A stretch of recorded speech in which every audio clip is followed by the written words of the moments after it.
Takes it a minute. All right.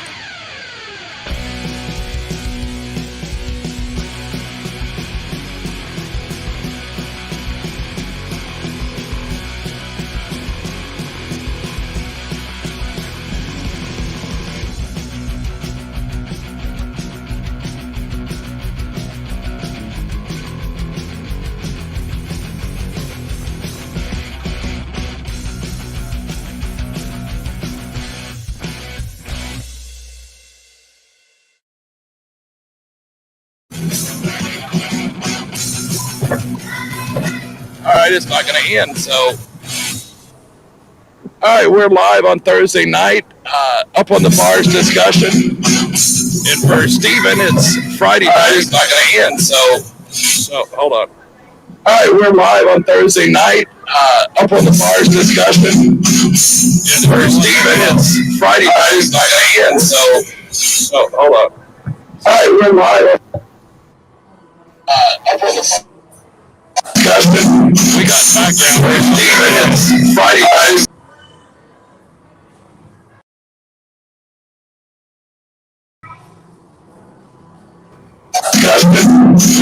Is your speaker going on your Friday? How's that? Is that better? That's better. That's better. It got into a loop there for so I don't know what's going on.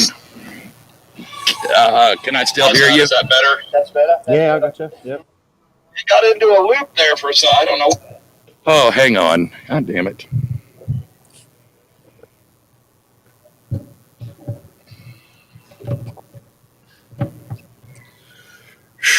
Can you hear me? Yeah, got you fine. Yeah, yep. Okay, hang on.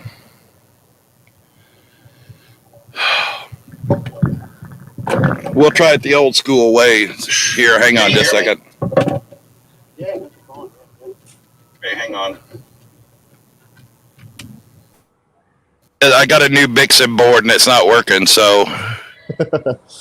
Yeah, modern technology, eh?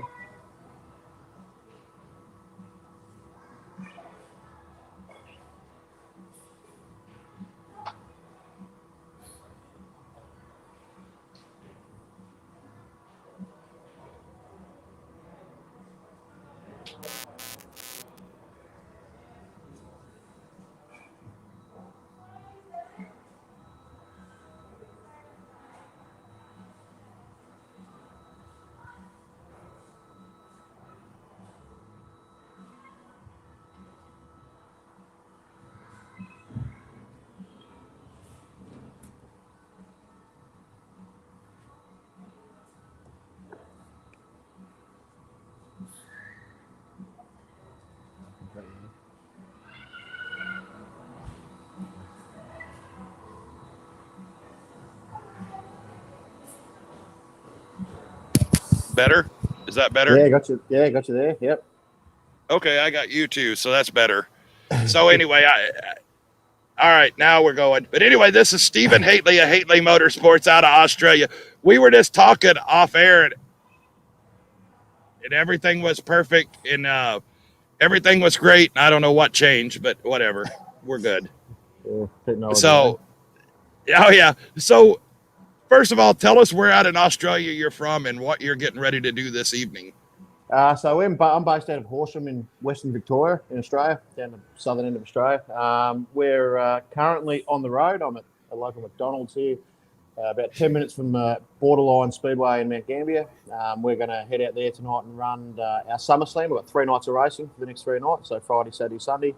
At Mount Borderline, Mount Gambier Friday, Simpson Speedway on Saturday night, and then we're going to head over to Premier Speedway in Warrnambool for Sunday. So that's the plans for the weekend. Hopefully it works out all right. So 3 days of racing in January. You can't beat that. Yeah, no, so it's a pretty big race for us, pretty big series for us. Every year we do this round. So, it's pretty makes a good fun weekend. Early in the new year, hot weather normally. It's a bit cold and overcast today. It's hopefully it doesn't rain. But, we'll get out and spend 3 days on the road. So, Right. Well, and it's funny. I want to tell everybody it was kind of funny when we were setting this all up. I messaged him not knowing what time of night or day it was in Australia. And we had to figure out what days was going on. It's Friday afternoon at like 1 o'clock for you.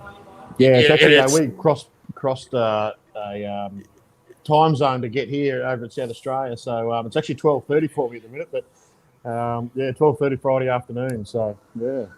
Yeah, well, and it's Thursday night at 6 o'clock here for us, so we're on a completely different day. So Yep. everybody, I knew that from having lived overseas, but I know everybody else doesn't think about all that stuff. It's like, you don't ever know what time of day it is where somebody else is over there. So Yeah, pretty common. Yeah. so so anyway, tell everybody what about your car, because I found it interesting. The one that's in your videos all the time. What are you running So we this race weekend? over here what we call a wingless sprint, which is just a non-wing sprint, what you call a non-wing sprint. We don't run in our non-wing stuff over here. We don't run 360s or 410s so we run a Buick V6. They're self-starting, so I've got a little battery mounted in them somewhere that we can put a motorbike-sized battery so we can start them on the starter. Still no clutch or anything like a normal sprint car, so we just put them in gear and hit the starter and off they go. Yeah, run them on methanol, fuel, EFI, fuel injection, so keeps it cheap, pretty even. I think it's currently the biggest open wheel class in Australia, just because of the accessibility of it. So and it's good. We race big car counts and big and pretty tough competition as well. So yeah, it's good. Lots of racing. So. Yeah, I got to tell everybody, I found Steven online on Facebook. He does some pretty funny videos, and if you hadn't got a chance, you need to check out his page, Hateley Motorsports, because if you don't laugh at him, you can't laugh at anybody. But anyway, I'm sure one of you, as you call it, mates, is on here because he's talking language I don't understand. He says, "You hanging out for free Wi-Fi at Macca's, Mount Gamier, Steve?" Yeah. So that's exactly what's happening. We're currently at the McDonald's. He's obviously Matt's obviously worked out where I am. Yeah, free Wi-Fi here at McDonald's, so that works out all right. But and good service. There's not much service out at the track out here, so I stopped before we got here and rolled in so I could get some decent phone service more than anything. Yeah. And Fred Hay says hello. Travis Hoppies is on here. He's a promoter at Southern Oregon Speedway. Somebody has a serious question. Talon Rogers, do you turn left or right? Serious question.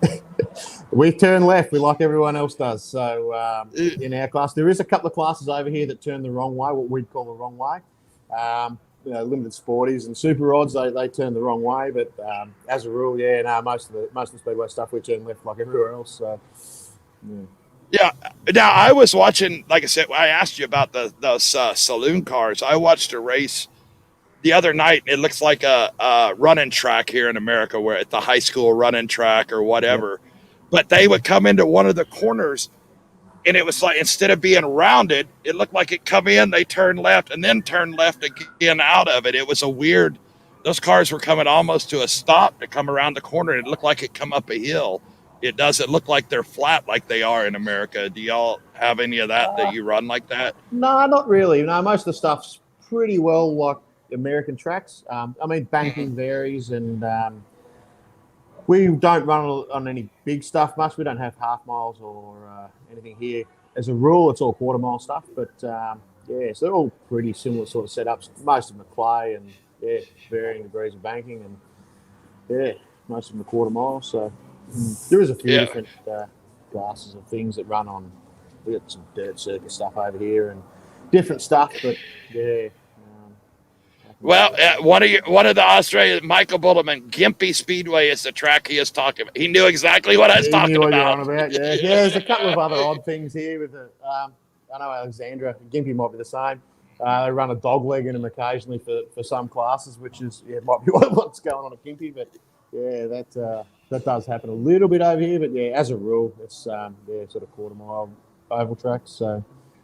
Yeah. Well, I'm glad everybody's tuning in from Australia. Give our page up on the bars a like. We do this every week with various drivers stuff. Scotty Honeybone, we have a class here in New Zealand that turns both left and right. We call street stocks. Yeah. And then Matt Tuckett,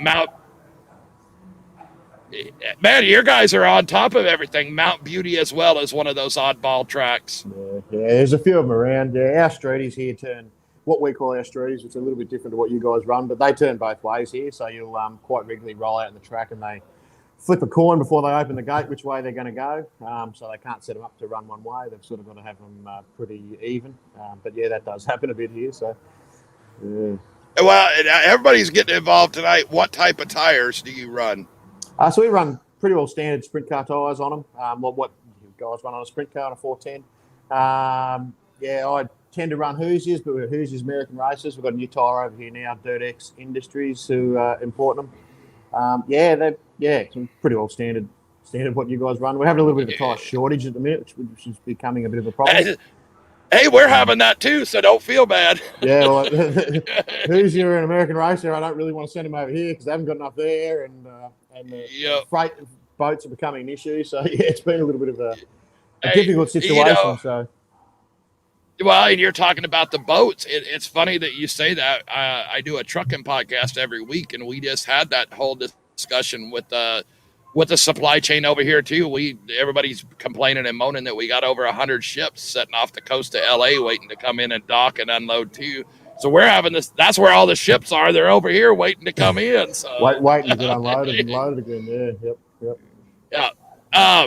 So I have some questions to ask you on the whole thing because we hear through the rumor mills and things like that with the COVID stuff that y'all have going on over there right now. How stringent is that for y'all? It's been a bit of an issue. We don't. Everyone, it becomes a thing on Facebook and YouTube and stuff all the time about we're locked in our houses and the army's walking up and down the streets. And no, it's none of that. We haven't seen any of that. It might be a little bit worse in the cities. Out here in the country is not too bad. The restrictions have been pretty tough at times, but as a rule, it hasn't been too bad. It curtailed a lot of racing. Racing became a bit of a problem.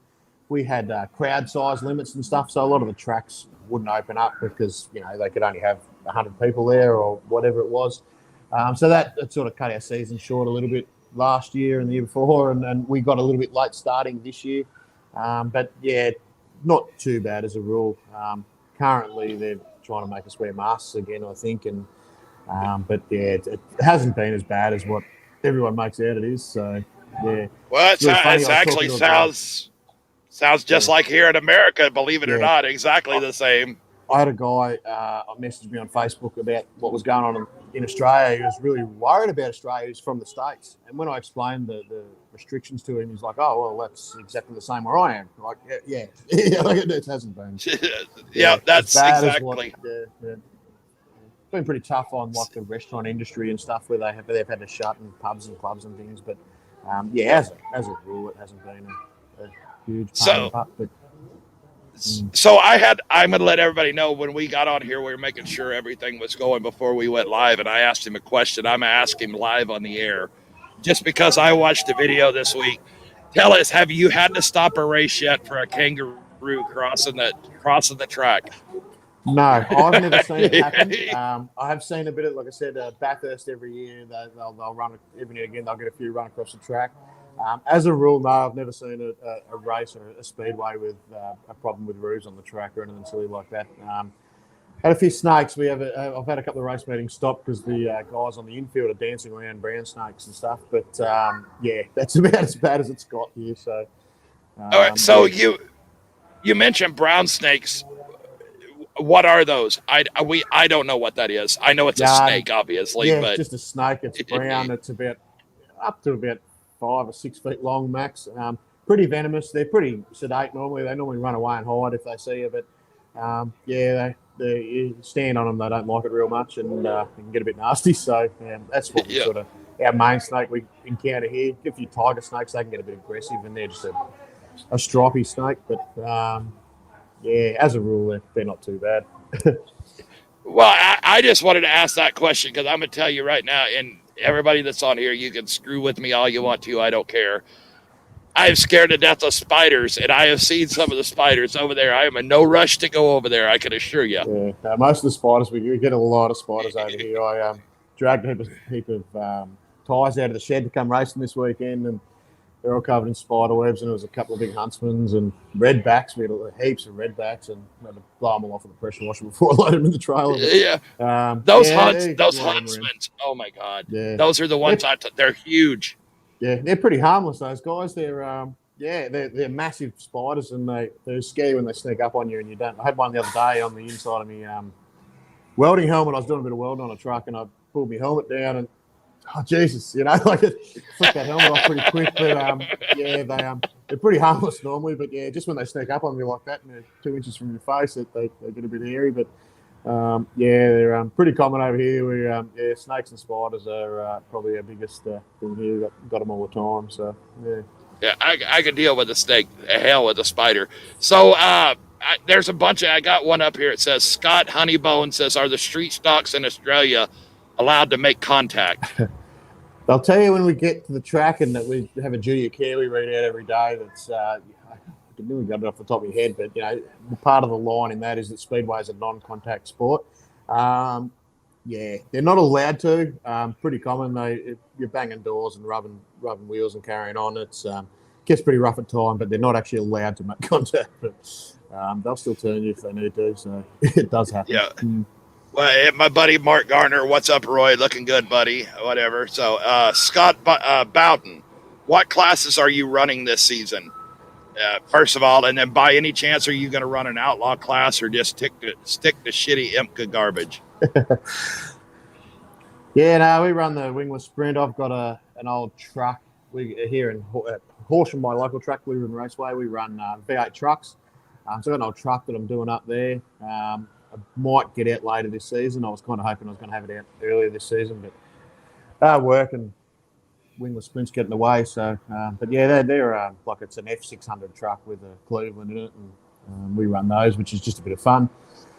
I had 10 of those guys we run around, but yeah, that's sort of what I run over this season. So, yeah. Yeah, I saw pictures of your truck that you're doing. That looks pretty cool. I don't know what that's called, but I watched your videos where you're working on it. That looks pretty cool.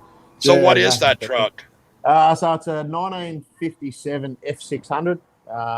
It was done as a bit of a thing here years and years ago, just as a bit of fun. A few farmers around had old trucks lying in the sheds, and yeah, so we weld a cage in them, and yeah, the class is limited to 345 cubes, pretty well standard heads, 650 Holly Carby, and away you go. Yeah, and so mine's got a 302 Cleveland in it, and most guys have got 327 Chevs. There's a couple of 318 Dodgers in them.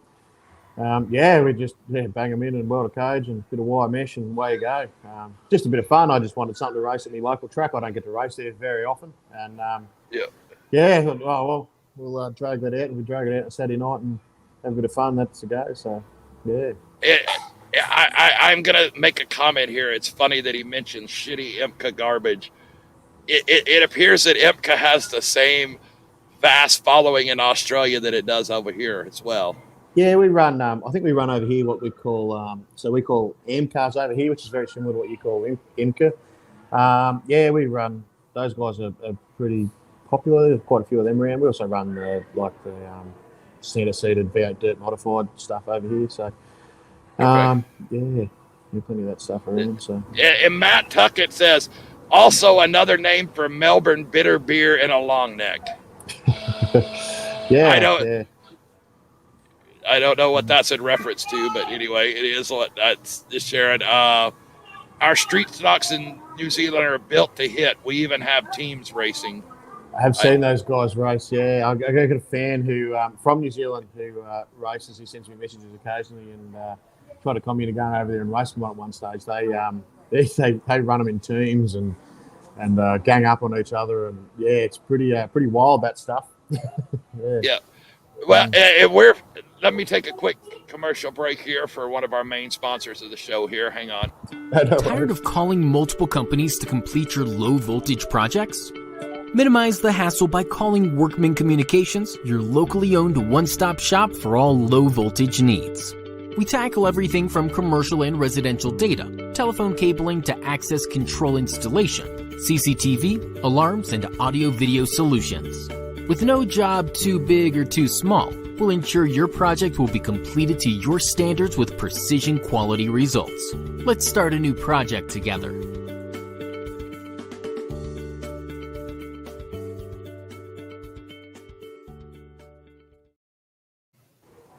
Yeah, Matt Tuckett clarified brown snake equals beer, so that's a different. All right, now we're caught up. So, Yep, got you on that one. So. yeah, now I'm going to tell on Matt, I think I'll myself. be catching up with him later. I think he'll be here tonight. I didn't actually check. Okay. Yeah, it's funny because I'm going to be the typical whatever.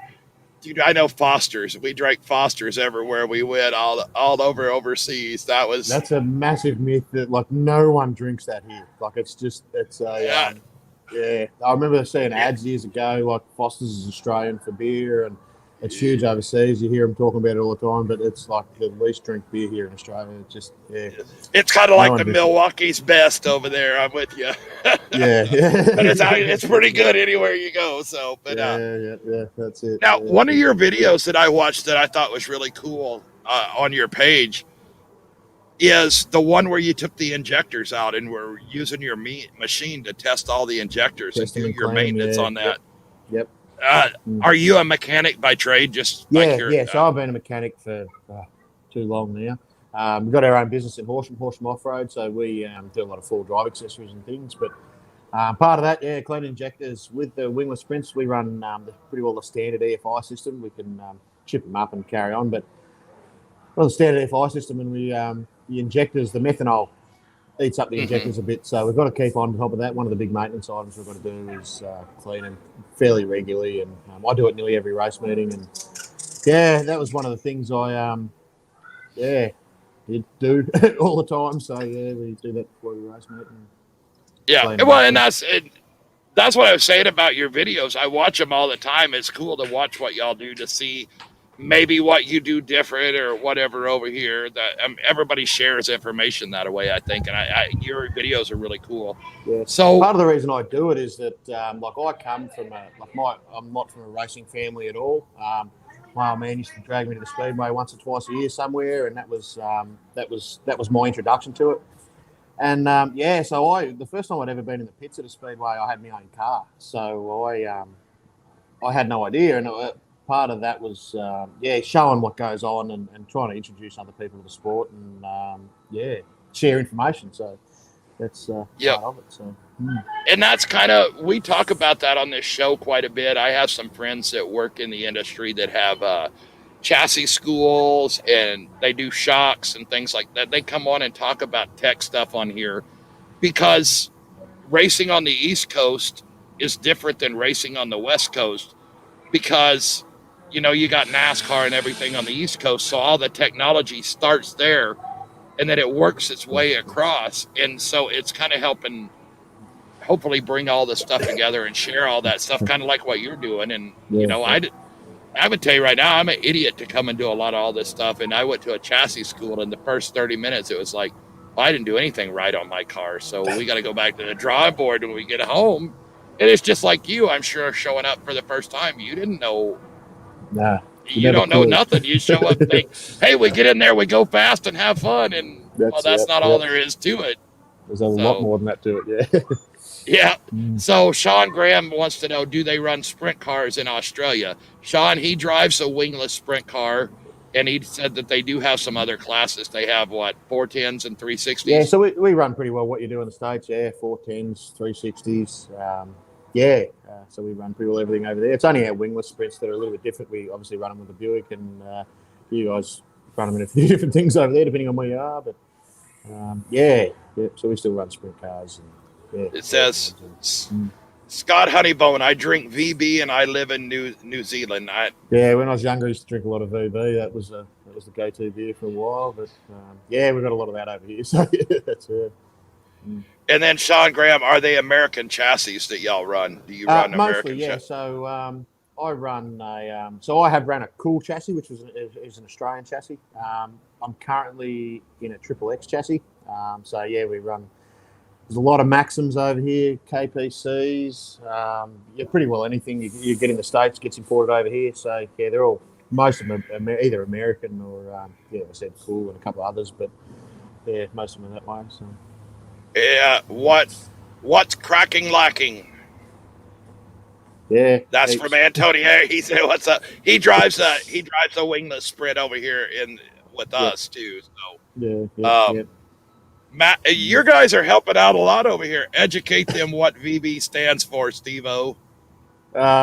Victorian bitter, yeah, the local Victorian beer here, but originally, but I don't even know where it's made now, but still Melbourne, where it is, but it's yeah, I don't know. She's not the best beer, that one either. It used to be the go-to back in the, I don't know, late 90s, early 2000s, but yeah, not a lot of people. I don't know if a lot of people even drink it anymore. It's cat piss is a bit of a good explanation of what that stuff is. So yeah. So I got to ask, since we're talking about it, what is the beer that you drink in Australia? Look, I drink a bit of everything. Carlton Draft's a pretty common one for me to drink. I drink a few Coronas from over there. Hey, there you go, Corona. Yeah. Corona. Yeah, we get a bit of that. There's one we can all agree on right there. Yeah. So, it's funny you're talking about all this stuff. I haul it with the big truck. We go in and we haul in all the beer that comes in from overseas. There's so many different brands and things like that. Somebody says Carlsberg. I've actually drank Carlsberg. I know what that one is, and so it's you see all that. I've seen that around. Yeah. So do y'all have like the Coors Light coming over there? Do y'all get that? Yeah, we've got a lot of that.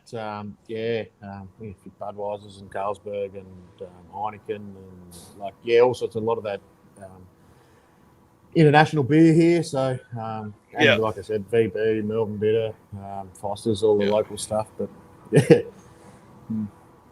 So Scott Honeybone Budweiser, yeah. So I had to tell everybody. I asked him before we went live. I didn't know he was in McDonald's. I was asking him what all the pictures were. I was gonna have to ask him: Are we doing this broadcast from a cave and you got hieroglyphics up on the wall or something? Yeah. I didn't know what was up there.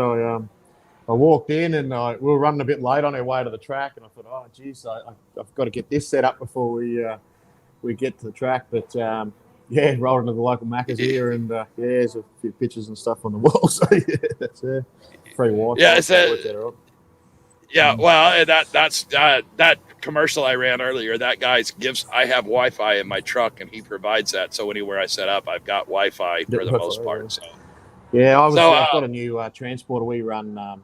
Sort of planning on setting up Wi-Fi in the transporter, but I didn't quite have enough time to get that set up before this was happening. So, Sean Graham, that's awesome. I want to try go to a track in Pennsylvania, run sprint cars with front wheel drive cradle. I bolted in the rear of it, 3800 V6. So I'm not following the all of that. We run, but that'd be a bit different to run with the cradle bolt in the back. Antonius has got to get you in a wingless. Dude, I'm not brave enough to get in one. I'm going to tell you all that right now. I'm not doing it. I have a hard enough time driving a regular car. I don't need to get in that. Yeah, even with our limited horsepower, they're pretty wild. We'll have 3 or 4 that'll be written off tonight, probably. So they get pretty wild. I've been up. Someone once told me there's 2 different types of sprint car drivers. There's ones that have flipped them and ones that are about to. So. I've been upside down and up a wall a couple of times in them, so they get pretty wild. So, yeah. Well, Antonio, the last race at Stockton, California, he took a wild tumble in his. I'm glad he's all right. That was pretty. It looked pretty brutal from where I was at. Deb Schilling, say hello to your mum. Yeah, that's hi, mum. That's my mother, Deb. So they're away somewhere at the minute. I think they're going away this weekend, but anyway, that's caught up with them before. Bernhardt, Troy Kim, McVegemite, LOL. I don't know what that must be something that I don't know. You're referring to Vegemite over here that no one seems to like but Australians, which, I had it laid on toast pretty regularly, so it works out right. So I have to ask about your wife because she's chimed in quite a bit this week, and it was really cool seeing her jump in there. Yeah. How supportive is she of your racing? And how much fun do y'all have together on the road? That's what I have to say. That's really the appeal of it. My wife actually didn't like racing for a lot of years. I used to race a sedan back in the day, and probably grown a bit sick of it and didn't like it much. And we got into the wingless stuff, and it's a real family type atmosphere. I've got the family back home that isn't into racing at all much, and then I hit the road, and I've got a family down the road. That I see every weekend, there's guys that I camp out in their front lawn and when we were away racing there, and yeah, the adventure of it. I think is part of it. Like the racing's great. Like, don't get me wrong, I love going fast and turning left. Like it's good fun, but it's an adventure every week. And now it's sort of become. She's very supportive of it now, and we still have our blues about it occasionally, and I tell her where the door is, and she goes, "Oh, that's okay. All right, we'll deal with that then." And yeah, no, it's pretty good. Yeah, she's really good. So from watching your videos, I have to ask: does she hang around mostly for that next got you moment to throw you under the bus about something? Because she's always everyone. They love throwing me under the bus if something comes up. So yeah, it's yeah, they're pretty quick to criticise, and yeah. It's the way it works over here. So I think the biggest thing that they're looking to do is catching you sleeping. Is from what I'm seeing of late, catching you asleep. Yeah. I had a big day at work and fell asleep on the couch, and she had to scare me. And it's probably a bit of payback. I do that to her pretty regularly. She's been asleep pretty well most of the way here, so she gets in the car and goes to sleep. So I take photos and send to everyone else. So part of that's probably a little bit of payback, but yeah, that's what happens. So you were at a tool store the other day. What was the name of that? I have to ask. Cause Total Tools. So there's Total Tools in Horsham. I needed trying to get this new trailer set up, and I was running a few airlines, needed a few air fittings, and they were the only one in town that had them, actually, funnily enough. So yeah, rolled into Total Tools. So yeah, it's a pretty big tool store over here, but a big chain tool store. They're one in every sort of major town, and yeah, we get a bit of stuff there. So I was going to say, it looks like Harbor Freight in the United States. That's what I was going to ask. That sort of thing, yeah. That's yeah. I've never been to a Harbor Freight, but I imagine it's something pretty similar. So yeah. It's all but you're talking about Milwaukee's. They sell better tools than Harbor Freight. Harbor Freight sells the generic stuff. That's the one that we had the big story of their the supports for the cars, the jack stands. We're collapsing while people are underneath them. So yeah, so it's all the cheap nasty stuff. Yeah, we get a bit of that stuff here too. But Total Tools sell most of the pretty good stuff. You know, they're all Milwaukee and King Chrome and SP Tools, and it's all pretty well name brand stuff. So, Amy Heffernan, one of your biggest fans, wants to know if you're going to be racing against Turbo tonight. That's that's my sister actually, and her youngest daughter has decided that. Sorry, her oldest daughter has decided that I'm a little bit famous because she watches me on YouTube, and I think she's got a little bit mixed up that she thinks I'm the bad guy out of the Turbo movie. So that's what that'll be in reference to. So. Okay. Yeah. So anyway, that's how that works. So, what size tracks do y'all run? High banked or flat? 87P. So a bit of a mix. We've got high banked and flat stuff, but mostly quarter mile stuff. Yeah. So we've got a couple of tracks smaller and a couple bigger. We run down at Lang, which is 260 meters, which is like nearly an 8th mile. Up to Premier and most of the big tracks we run are all sort of quarter mile tracks. There is a couple of tracks that are up getting close to sort of 3-8 mile, but not quite. Mostly the quarter mile stuff over here. Well, Antonio, that I told you that runs the Wingless Sprint, he says great content on YouTube. Learned a lot from watching your videos. Love the setup videos. Please do more.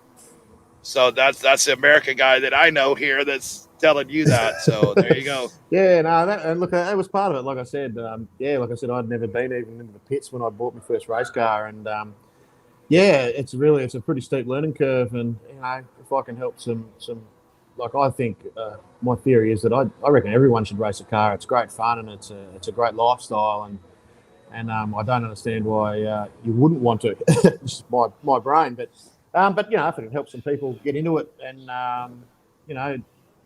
point them in the right direction. I get messages weekly from guys on Facebook. How do I do this and how do I do that? And I reckon it's great. It's just to spread the word, and get everyone in a car and help the sport. It's good fun. Yeah, well, and you mentioned something earlier about the whole family atmosphere at the track. It's funny that you say that because you're across the ocean from where we're at, and that is one of the big things that we talk about the American racing. That's why we all do it. We love going to the pits on Saturday night. Everybody gets together, drinks beer, cooks food, hangs out. Yes, when the helmets go on and the green flag drops, you're mortal enemies.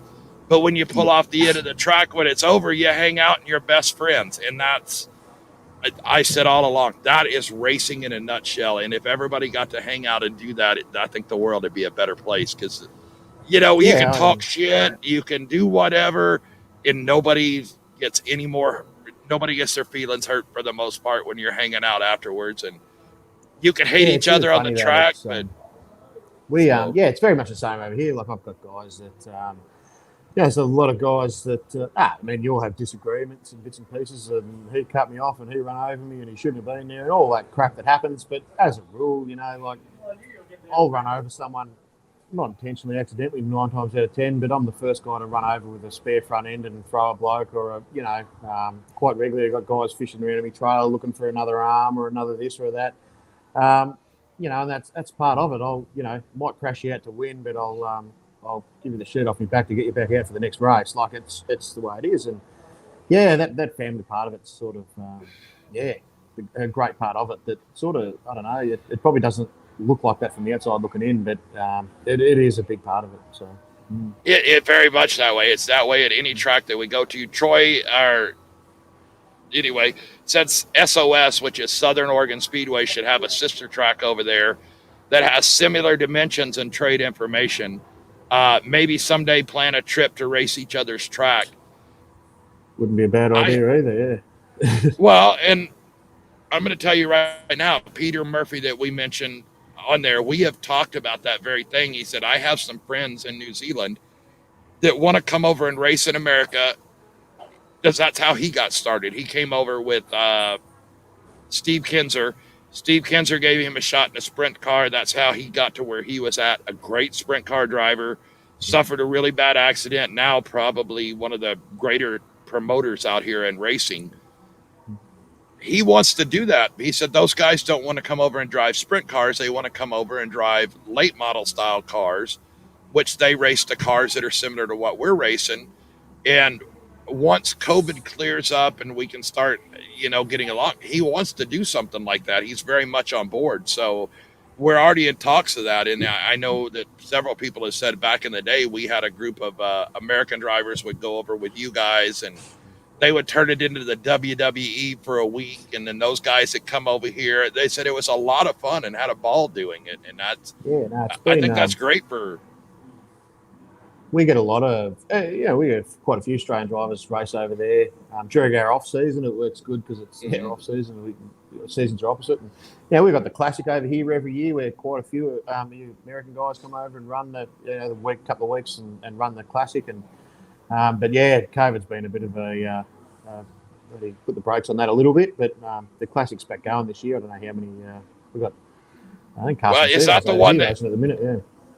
Is that the one that Kyle Larson went over and ran, isn't it? Yeah, he ran in it last year, or not last year, but the last one they ran, which was it last year. But the year before, Kyle was here running the Classic down at Warrnambool. So it's a pretty big race over here. That's our version of the Knoxville Nationals, we'll say. It's raced over sort of 3 or 4 days, and all the big names. Quite a few Americans come over and run it. Danny Smith and back in the day, and Joey Saladano won it once, I think, and Tim Kading a couple of years ago won it. So it's a pretty big. The last race we were at, I met Tim Kading and all those guys, and Dominic Selzy, and he raced it a couple of years ago as well. Yeah, so the way sort of guys come over and run. So and that's what I said. I talked to all those guys after the race. I'm trying to get them on the show, but everybody's schedule gets so crazy, and this isn't like one of those really super big NASCAR now shows or whatever. Like I said, I say this all the time. I'm just an idiot sitting in the sleeper of my truck that likes to talk about racing. That's kind of what it is, and if people enjoy it, so we have fun doing it, and that's why I said I'm glad you took time out to come on here tonight. It's awesome. Speaking of commercials and stuff, I got to hop on here and run another one for one of our sponsors here, so hang tight. Thank you, Robert Wayne Baker of VIP Medical Concierge, for all that you do to support the Tri-State Pro Stock Series. VIP Medical Concierge will be available to all the racers at many of the tracks that we run this year. Services include IV hydration, medical care, If you need to see a doctor and can't get in to see during the week, he'll be on site to diagnose any medical conditions, things like that. Thank you, Robert Wayne Baker and VIP Medical Concierge. So I had to tell you, the guy that I just ran the ad for, we talked about that. I had an operation just less than a month ago. I had the same thing, and that doctor's the one that helped diagnose that at the racetrack to get mine done. Yes. And so I have to tell you right now, watching your page and what you did, okay, less than a month ago, you had that surgery done, and you're going racing tonight. Okay, yeah. I got the same surgery done, and they're like, well, you got to take 3 months off before you don't do anything, don't lift anything, don't move anything. Yeah, no, they didn't tell me that, thank God. Otherwise, I would have been, really disappointed. I missed it on racing. No, they told me, I don't know what it was, a couple of weeks, they said. So it was a couple of weeks, sort of a week and a half ago, whatever it was. So, before I could go racing again. So there was no heavy lifting and stuff for a while, but, it's no real drama. So, yeah. So I have to say, the whole story about Australia is being tougher than Americans. I just got to say, clearly that just says it right there. The doctor tells you to go home and be a wuss for 3 months. So yeah. If the doctor had told me to go home and be a wuss for 3 months, I probably still would have tried to sneak out the track and turn up there anyway. But that's it's not the first time I've raced after a minor surgery or so anyway. Yeah. So the morning of the surgery, I got a chuckle out of your wife trying to film you. You didn't look like you were in a good mood to start with, and she's over there trying to film you, and it was like you didn't look like you have a very good attitude that morning. I don't really remember what happened that morning, but probably it was a pretty fairly early start. I think it was probably the main drama there. But I'd been over here. Part of the restriction on it with COVID restrictions and things was that I had to have a COVID test, and then I had to isolate for 3 or 4 days. So I wasn't allowed to go to work or anything, which was great because I don't get very many days off. So that worked out all right. I got to stay home for 3 or 4 days, but I was probably getting a little bit sick of my own face by the time we got to the actual surgery and got it done, and it's good. So did she get to go with you when you had the surgery done, or did no one? Well, back then, I think it's a little bit freed up now with the restrictions, but back then there was no one allowed in the hospital. So once I had the test, I had to isolate for 4 days and then roll into the hospital by myself, and she could take me to roll into the hospital and no visitors or anything. And I was only there. It's only an overnight thing anyway. I was out the next morning, sort of deal, and it wasn't too bad. It was mine. They went in and did it in the morning, sent you home. I mean, it was like you were in and out 2 hours. Probably knew we could have gone home that night, but they had me in overnight, make sure everything's all good, and send you out the next morning. So so it I had been involved in a bad truck wreck back in 2012, and I ended up sitting at home for 8 months. And I'm telling you what, my wife was ready to kill me by the time that 8 months was over. She's like, get the hell out of here and get back to work. I'm sick of seeing you. So, I had a motorbike accident years ago and busted up my foot and spent 4 months in plaster and 3 months perched up in the couch. And I was young and single and stupid back then, so it probably wasn't too bad. But just sitting there for that long drives you crazy after a while. So. Yeah. Somebody else asked, is there a dwarf car class over there? So we run, not real popular, but we run the Legends cars over here, which I think you run something similar over there. So we run that style here. We also run what they call, I had a mate actually I was talking to him yesterday, runs a Mod Light, which is like a smaller version of a dirt modified with I don't know what he was telling me, G6R 1000 motor in it or something. So we run a bit of the the dwarf cars and the mod lights are kind of basically the same concept over here. The dwarf cars have the GSXR 1100 motors in them and all that stuff, but they look like the old moonshine style cars. Yeah, that's pretty well what they are here as well. So they are what we call our Legends cars. So they're pretty well the same sort of thing. So well, if you've raced that Tony Stewart dirt racing on Xbox, that's what they call them, legend cars. Exactly the same thing. I can't drive them for shit. I would tell you that right now. No, I race them on iRacing a little bit, and not for me. So. Well, that's the other thing. I get a chuckle out of your iRacing because it's always, man, I can't drive for shit when you run those, and I'm laughing at them. I'm terrible at it. I'm horrible at it. You're racing against kids that are 15 and 16 and get off school and spend 12 hours on it, and I jump in for probably half hour every second week. And I'm not really good at it, but it's not bad fun. I sort of started that when COVID restrictions happened. We had our season cut early, and the crew chief races it a lot. Tyler, he's right into it, and he tried to come into it for a long time. And I'm like, when the season shut down, I'm like, stuff it, I'll buy one and keep the juices flowing, maybe. And so it's not bad fun to do something different on a Tuesday night or something. Did you find all the electrical issues you were having with your sprint car? I know you were talking about having some major electrical issues. Not really. That was actually SummerSlam a couple of years ago. We were talking about that on the way over here, that we ran, for the 3 nights we're supposed to run 180 laps for the weekend, and I think we ran 13 or something. It was an absolute nightmare, and I didn't really find it at the end. I ended up replacing the whole wiring loom, and the problem was gone. So I think it was a wiring loom fault. There must have been a short somewhere, a short in a couple of the sensors. Like I said, we run the sort of the standard EFI system, so... And I think that's what was causing the issue. So, we put a new wiring loom in it, and away it went. I haven't had any problems since. So, minor injector faults and stuff, but nothing serious like that. So, okay. Well, and I'm gonna jump on another run, one of our last commercials for the evening, and then we'll wrap it up. So, because I know you got to get to the track, so hang on. Not a worry. Thank you, Jerry Bryant of Jay's Mobile Welding and Fabrication, for all you do to support the Tri-State Pro Stock Series and myself. Jay is the title sponsor this year for the Tri-State Pro Stock Series.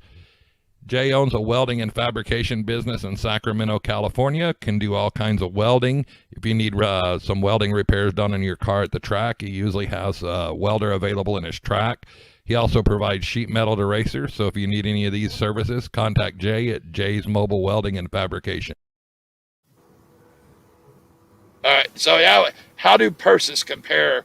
Sorry if I'm monopolizing questions. No, dude, I'm glad you're asking questions. It helps make things go by, and that's what we're here for. Ask these questions. I know money is different between all the racing and all that stuff, and your money is a different denomination and all that stuff. But most of our sprint car races, I want to say they race for $1,000 or more per show. I'm just rough guessing. I don't know. I don't run that class, so we run probably not quite that much for our average show. A lot of our shows, like little club shows and things that we do, are just like tow. You'll get a little bit of tow money. Not a lot of money involved. This weekend, I don't even know what the win rate, like what it is to win this weekend, but it would be something around that $1,000. I think I do have it written down somewhere, but I don't really remember.